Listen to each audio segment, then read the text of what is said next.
Assalamualaikum warahmatullahi wabarakatuh. Perkenalkan, nama saya Miranda Nihi. Saya dari jurusan Ilmu Hukum dan Pemasyarakatan, Program Studi PPKN Angkatan 2022.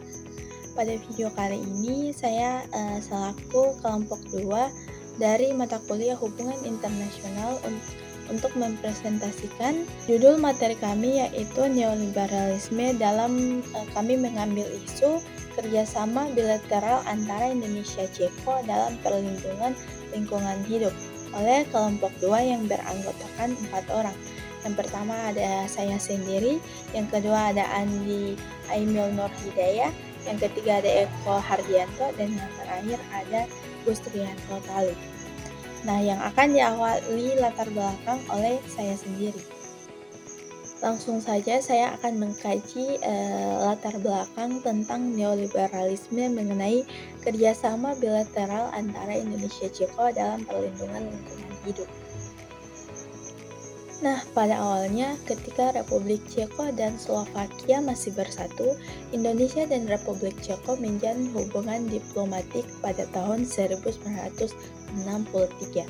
Hal ini terlihat dari banyaknya pemimpin negara dan pejabat lama yang berkunjung dalam waktu dekat. Nah, selain kerjasama internasional, kerjasama bilateral antara kedua negara telah meningkat dalam beberapa tahun terakhir dalam berbagai bidang seperti politik, ekonomi, pariwisata, dan kerjasama lingkungan. Permasalahan lingkungan akan menjadi subjek diskusi dalam diplomasi global dalam beberapa tahun mendatang. Nah, ini karena masalah lingkungan sekarang merupakan masalah global, bukan hanya nasional. Selain itu, masalah ekonomi, sosial, politik terkait erat dengan masalah lingkungan. Perlindungan keanekaragaman itu sendiri adalah salah satu tantangan lingkungan besar. Selanjutnya kita akan masuk pada pembahasan, yaitu yang pertama, perspektif neoliberalisme dalam hubungan internasional. Kajian tentang hubungan internasional telah banyak dipengaruhi oleh perspektif yang dikenal sebagai neoliberalisme. Fokus utama dari teori ini adalah bagaimana negara atau entitas lain dapat mencapai tujuan mereka dalam sistem internasional. Itu ditulis oleh Dugis tahun 2018. Nah, tidak ada sistem internasional anarkis yang dihindari oleh neoliberalisme. Sebaliknya, mereka melihat sistem anarkis dan nasional anarkis dan memperlakukan negara sebagai aktor rasional. Namun, neoliberalisme juga menekankan pentingnya kerjasama antar negara dalam internasional yang anarkis. Nah, menurut ideologi neoliberal, kolaborasi masih dapat berlanjut dan dapat dicapai untuk keuntungan bersama melalui penerapan aturan, institusi, atau norma Dugis. Menurut Kohane, tahun 1984, kerjasama internasional terjadi ketika negara atau pemeran utama melihat kebijakan setiap pemeran untuk mencapai kepentingannya sendiri tanpa mempertimbangkan kepentingan pemeran lain, dan sebagai penghalang untuk mencapai tujuan.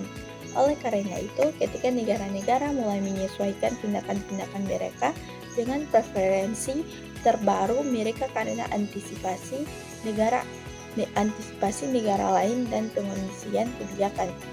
Ini terjadi kerjasama internasional. Teori kerjasama internasional ini mencakup dua hal yang sangat penting. Yang pertama itu, gagasan ini menganggap bahwa pameran diberi instruksi untuk mencapai sejumlah tujuan. Para pameran tidak selalu berpartisipasi dalam tujuan, tetapi mereka memberitahu diri mereka jika itu adalah tindakan yang masuk akal untuk pihak mereka. Nah, kerjasama ini dapat menghasilkan keuntungan dan kebanggaan bagi para pameran. Jumlah keuntungan yang diperoleh setiap negara tidak harus sama, tetapi harus timbal balik. Nah, untuk materi selanjutnya akan dilanjutkan oleh anggota kelompok saya. Indonesia dianggap sebagai pusat flora dan fauna dan dianggap sebagai sumber dari keberagaman tersebut. Mengapa? Karena negara ini terdiri dari banyak pulau, di mana sebagian besar daerahnya terdiri dari lautan yang mana mencakup 5,6 juta kilometer persegi atau biasa disebut 70% dari area keseluruhan negara. Keberagaman satwa dan tumbuhan terbanyak di mana negara yang banyak yang mana memberikan manfaat efektif yang krusial untuk fondasi dalam membangun negara dan paru-paru dunia yang mana berguna bagi masa yang akan datang. Dimana itu adalah menurut Suhartini 2009. Nah, selain itu teman-teman, sebagai negara kepulauan, Indonesia memiliki jangkauan yang luas dari yang paling kecil hingga yang paling terbesar, dengan memiliki dataran dan bukit dengan gunung yang menawarkan begitu banyak flora dan fauna.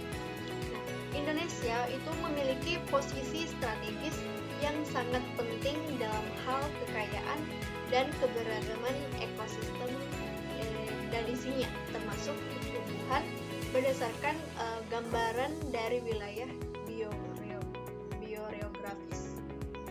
Oke, lanjut. Indonesia teman-teman dianggap negara di mana meliputi tingkat negara hayati yang memiliki entitas tinggi, di mana membuatnya menjadi tempat yang bagus untuk dijadikan penelitian alam dan memiliki keunikan tumbuhan tropis dan berbagai jenis floranya. Nah, namun teman-teman, lingkungannya juga terancam, terutama karena perusakan habitat dan kepunahan spesies yang mana mengurangi keanekaragaman flora dan fauna. Nah, di Indonesia, masalah sampah plastik adalah menjadi masalah utama selain dari keanekaragaman hayati. Hal ini disebabkan oleh peningkatan penggunaan sampah plastik di seluruh dunia dan Indonesia juga. Nah, ini kemudian menyebabkan adanya jumlah plastik yang meningkat setiap tahunnya. Nah, penggunaan sampah plastik setiap hari menyebabkan begitu banyak sampah yang mana menyebabkan masalah lingkungannya. Nah, ini karena sampah plastik termasuk plastik kategori yang sulit untuk mengurai dan membutuhkan ratusan tahun untuk mengurai secara alami sampah-sampah yang bertumpuk itu. Nah, mikroplastik di mana terus membahayakan makhluk hidup di bumi meskipun plastik telah terurai. Hanya sekitar 9% sampah plastik yang dapat didaur ulang dan 12% dibakar. Sebagaimana dilaporkan oleh Kementerian Lingkungan Hidup dan Kehutanan bahwasanya pada 2019 di mana dalam persentase plastik sampah di Indonesia terus meningkat pada tahun 2015 di mana sampah plastik menduduki 9% atau 8,7 juta ton dari total sampah yang ada atau 64 juta ton. Kebijakan kerjasama Indonesia dalam perlindungan lingkungan hidup. Menteri Lingkungan Hidup dan Kehutanan yaitu Siti Nurbaya mengadakan pertemuan bilateral dengan Richard Breivik, Menteri Lingkungan Hidup Republik Ceko. Pertemuan tersebut bertujuan untuk meningkatkan kerjasama antara Republik Indonesia dan Republik Ceko.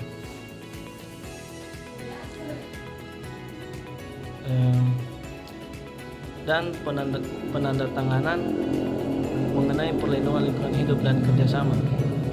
Pembangunan berkelanjutan adalah hasilnya. Pertemuan menetapkan tujuan untuk mengembangkan dan memajukan perlindungan lingkungan dan pembangunan berkelanjutan di bidang-bidang yang bermanfaat bagi semua pihak, yaitu yang pertama pelestarian satwa liar dan alam, termasuk perlindungan satwa liar, langkah dan pemberantasan satwa liar. Yang kedua, perlindungan air dan pengelolaan air limbah. Yang ketiga, perubahan iklim. Yang keempat, pengelolaan sampah termasuk pengurangan penggunaan plastik sekali pakai. Dan yang kelima yaitu pengelolaan sampah. Baik, hanya itu saja yang saya bisa jelaskan. Selanjutnya akan dilanjutkan oleh rekan saya. Singkatnya, kerjasama perlindungan lingkungan antara Indonesia dan Republik Ceko untuk kepentingan bersama, karena lingkungan adalah masalah nasional dan internasional. Kerjasama ini dibentuk sebagai pertemuan antara Indonesia dan Republik Ceko untuk menunjukkan niat kedua belah pihak untuk mengembangkan dan mempromosikan perlindungan lingkungan dan pemberdayaan lingkungan. Sudah jelas bahwa jenis kerjasama ini tidak hanya dapat bermanfaat bagi kedua negara tersebut, tetapi juga dapat menguntungkan negara yang berpartisipasi. Menurut teori neoliberalisme, kerjasama seperti ini akan menguntungkan setiap negara yang berpartisipasi. Selain itu, partisipasi kedua belah pihak dan kerjasama bilateral membuat kerjasama ini lebih mudah dan ada prospek pengembangan lanjutan di masa depan. Sekian dari saya.